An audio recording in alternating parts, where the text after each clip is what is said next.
ونصلی علی رسول الکریم۔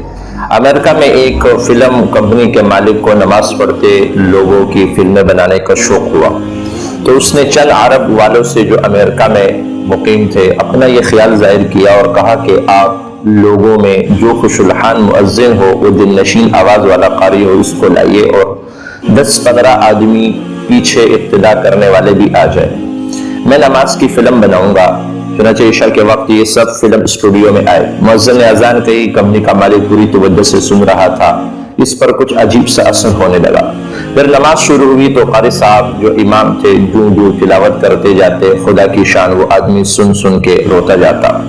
نماز ختم ہوئی تو فلم کمپنی کے مالک نے امام صاحب سے کہا، مجھے مسلمان ہونا چاہتا ہوں، میں مسلمان ہونا چاہتا ہوں۔ انہوں نے اسے غسل کرنے کو کہا۔ جب وہ غسل کر کے پاک صاف ہو کے آیا تو اسے کلمہ پڑھایا اور یوں وہ مسلمان ہو گیا۔ پھر وہ کہنے لگا، آپ 1-2 گھنٹہ روزانہ مجھے قرآن مجید اور تعلیمات اسلام کا سبق پڑھا دیا کریں گے؟ امام صاحب نے کہا، ضرور، یہ تو میرا اسلامی فرض ہے۔ بعد ازاں اس نے فلم کمپنی بھی بند کر دی۔ دوستوں نے بہت فون کیے، پوچھا تمہیں کیا ملا؟ اس نے کہا، مجھے اسلام سے سکون قلب اور راحت جان نصیب ہوئی، جو کسی چیز سے حاصل نہیں ہوئی تھی۔ میں نے کپڑے کا بزنس کیا، ڈالر بہت کمائے مگر سکون نہ ملا۔ پھر اور کئی کاروبار کیے، مال خوب جمع کیا مگر دل ہمیشہ اطمینان سے خالی اور بے چین رہا۔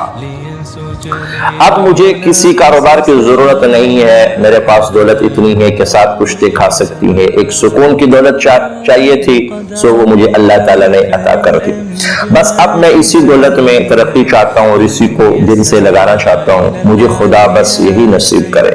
تو یہ بات حقیقت ہے کہ کفار کے قلوب کو سکون اطمینان نصیب نہیں، وہ ظاہر میں رسامان راحت ہزار ہیں، یہ دولت صرف اسلام ہی کے دامن میں اللہ تعالیٰ نے رکھی ہے اور یہی سے ہی یہ نصیب ہوتی ہے، لیکن شرط یہ ہے کہ سچے دل سے اسلامی احکامات پر انسان عمل پیرا ہو۔